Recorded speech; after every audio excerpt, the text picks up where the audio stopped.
We're studying on the subject of the blessing of children by prophecy. This is a very interesting subject.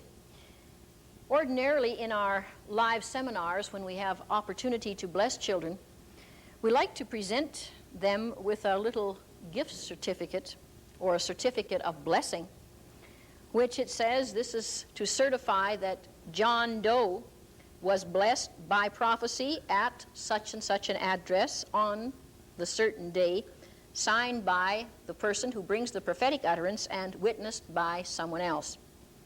And I find that Jesus speaks of the blessing of children in the story of Mark, and we see that it was a picture something like this, where Jesus put his hands on the little children and blessed them. And I think that this is something that when the scriptures say, the works I do shall you do also, this is something that we can do too. I believe in the blessing of children. And if we were to practice this more often, I think we would probably find our assemblies increasing more in numbers. I mean, what parent doesn't want their child coming into the assembly and being blessed by God? What parent doesn't enjoy having their children blessed? So last time we finished off, or we didn't finish off, we started on the story of a family that wanted their little baby blessed, and I didn't get finished with it, and I want to finish up on that for you. They brought the children up to the front, and as I said before, the child had now been baptized. And of course, around the front were gathered many of the godparents and all the relatives, and they all came to witness this blessed event. And the pastor had said, now if there's any of you that would like to bring a word from the Lord over this child, please come up and minister. And so of course, that was the first thing I wanted to do.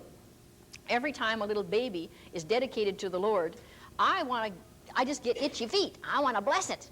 It's just something that just comes up inside of me. Although they're so precious, and you know, babies are so easy to minister to. I guess I'm kind of like a chameleon when it comes to entering into the gifts of the Spirit. When I lay hands on a person, I literally sense everything that goes on inside of that person. It's almost as if I became that person. It's just a sense of knowing what they're like and their fears and those things. Now, the Lord never reveals anything that should never be revealed. Please don't misunderstand me. But when you lay hands on adults, sometimes I sense like there is just nothing there. It's almost as if there's an emptiness or a hardness, or you feel walls that people have put up. You feel they're not responsive, or they've got hang-ups. And children don't have that. Little babies and children, they haven't cultivated any hurt feelings. They've not built any walls around themselves, so they're very easy to minister to them. They're just open what they are inside. So as I laid hands on this precious little baby, couldn't have been more than just a couple of weeks old, I got the greatest thrill in my heart. And a great sense of peace just seemed to flood over my own body.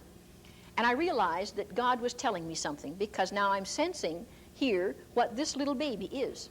I said, this little darling is going to be called a daughter of peace. Now, every baby, when they are asleep, look peaceful, do they not? There isn't one baby that doesn't look peaceful when it's asleep. My first child, when he was asleep, he was very peaceful, but when he was awake, let me tell you, he could kick the slats out of his cradle.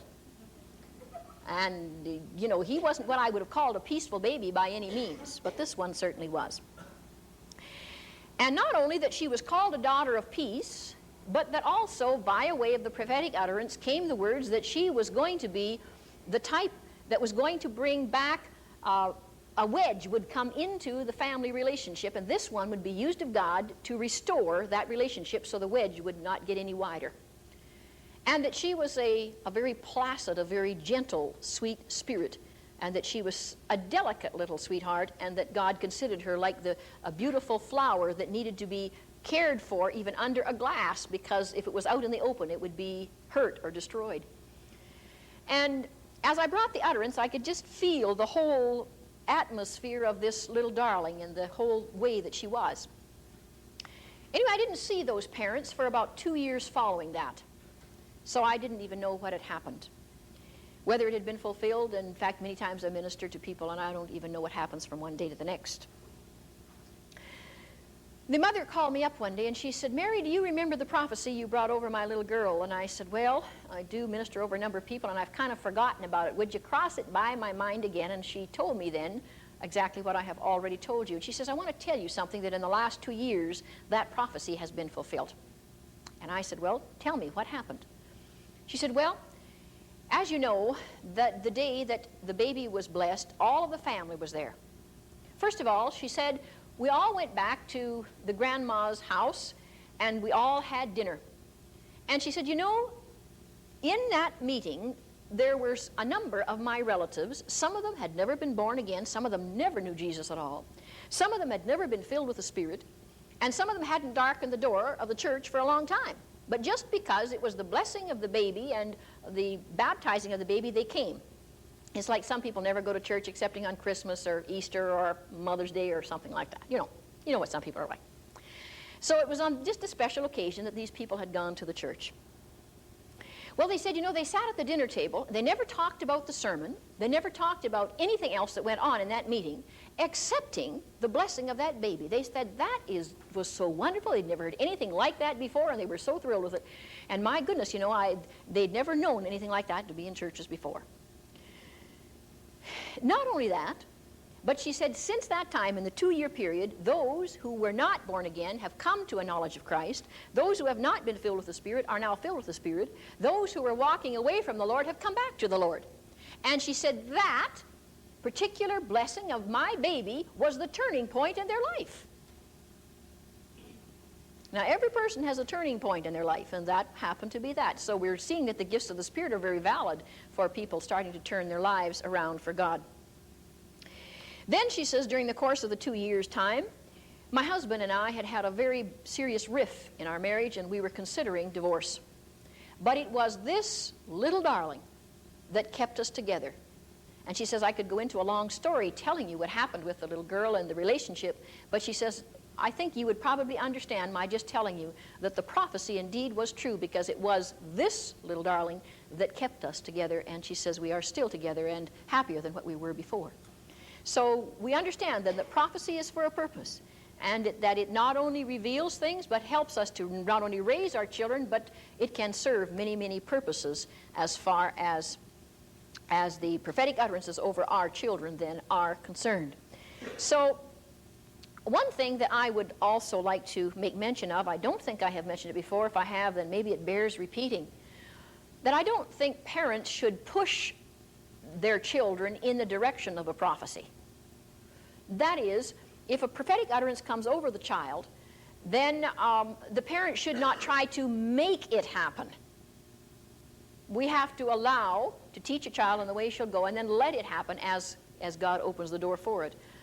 And we should never try and push the hand of God at any given point as we are giving forth utterances and trying to see them fulfilled. I think at this point we're going to dispense with the subject on blessing of children, and we're going to go into another area, and we're going to study now something completely different with regards to prophecies that are conditional. Prophecies that are conditional. And I think we need to know what the meaning of this word is. What do we mean by conditional? There are certain conditions to something. Maybe I can give you an example by telling you about my little daughter when she was about 3 years old. She always loved to go on picnics. Sweet little dear. And it was a very busy day for me, but she came to me and she says, Mom, can we go on a picnic today over to the park? And I says, well, honey, I'm awfully busy today. I just hate to take the time to do it.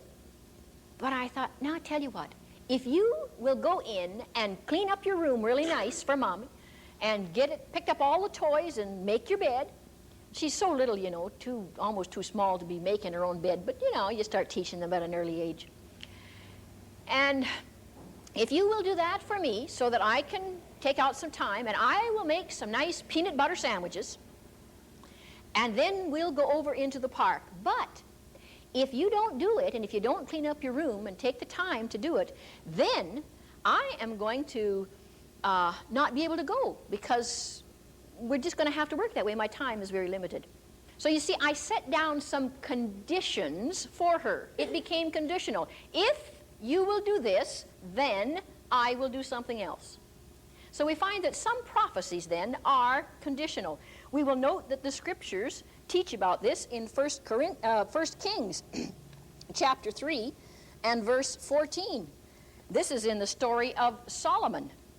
And later on, when we come into the gift of the word of wisdom, we're going to look at Solomon exercising that gift primarily with the word of knowledge. But here is a condition that was laid down to Solomon in a form of a prophecy given by God. And if you will walk in my ways to keep my statutes and my commandments as thy father David did walk, then will I lengthen your days. Are you following me? You getting the idea of conditions now? If you will do this, then I will do something else. We also note in, I think it's in 2 Corinthians chapter 7 and verse 14, where, not Corinthians, pardon me, Chronicles, where it says, if my people will humble themselves and pray and seek my face, then will I turn, if they will turn from their wicked ways, then will I hear from heaven and will heal their land. So when we're looking at conditions, it's if you will do this, then I will do that. So sometimes we have prophecies then that are conditional. I'll never forget the time that a young man phoned me up and he said, Mary, would you please be able to see my uncle? He needs ministry. And of course, wherever possible, I will never refuse ministry for anyone. But they came over, and we sat down and started to have a little cup of coffee to start with. And he was going to start to tell me the story of his life. And the Spirit of God revealed to me that I should not let him tell me the story of his life first, but rather I should minister to him first. Now, I've told you the difference between prayer and ministry. Praying is asking and receiving. To minister means to furnish or to supply or to give. So sometimes when people come to see me, I will let them talk for 1 solid hour. Basically, all they're needing is just a soft shoulder to talk on, you know? And I'll let them talk and talk and talk, and I'll say, and and really, and, you know, listen. Sometimes we have to be a good listener to be a good counselor, too. But in this case, the Lord didn't want me to hear his story first. He wanted me to minister to him first. Now, just to throw this one in for free as well, there are some people that don't know that word minister. I mean, what is it? What do you mean, minister to me? I usually go on the basis, and I start out with this. Do you mind if I pray with you first? We use that terminology. Don't pray for someone. That puts you up on a level up here. Pray with them. So you're going to pray. So he said, yeah, that's okay. So I just went over and laid my hand on his shoulder. And I began to pray. Now, out of prayer can flow the gifts of the Spirit. Oftentimes we think, you know, when I start to exercise the gifts of the Spirit, I've got to make some special occasion to do this. And how am I going to work it in? I mean, how can I possibly minister the gifts and if I'm not in an assembly somewhere or somebody doesn't come out and just say, now look, now is the time. Well, you can do it at any given time. You can go into a hospital room if you want and say, look, do you mind if I pray with you? And if they say yes, then you can start to pray, and then out of prayer can flow the gifts of the Spirit. I'll explain some more of that to you as time goes by. So as I started to pray, and it went something like this, Dear Lord, I just pray right now that you will touch this man and that you will give him the desires of his heart, that as he walks with you and so on, that you will bless him. And then I started to bring a revelation over him. And I said, I see here that there are 3 people in your life that have kept you from walking on in the things of God.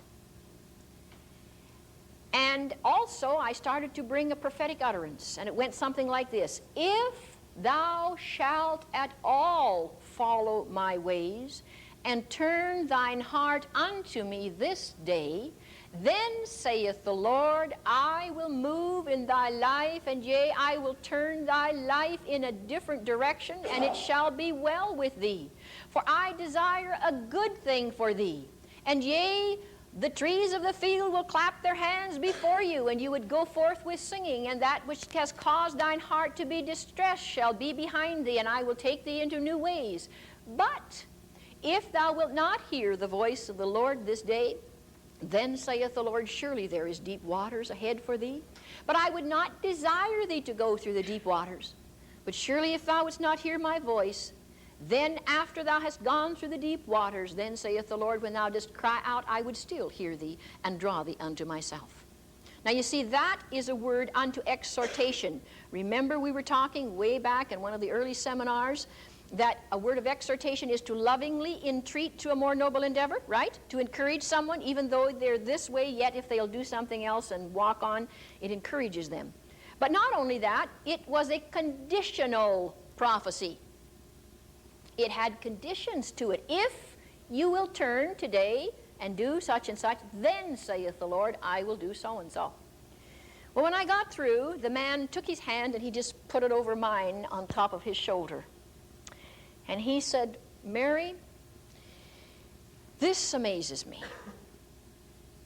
Because he said, as you know, I haven't told you anything about my life, but indeed there have been 3 people in my life that have kept me from walking on in the things of God. My first wife, my second wife, and the woman I'm now living with.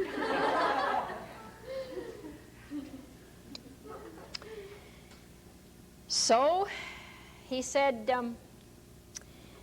that's quite a thing. Now at this point, I listened to the story of his life and what problems he was in, and after he got through telling me his story, I said to him, well, according to what I can understand by what the prophecy said, that you would be wise to give up this woman that you're living with now.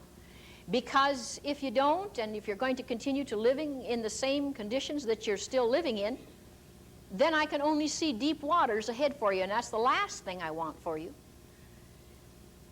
But, you know, just turn to God today and give him your whole heart and say, look, I want to serve you, Lord.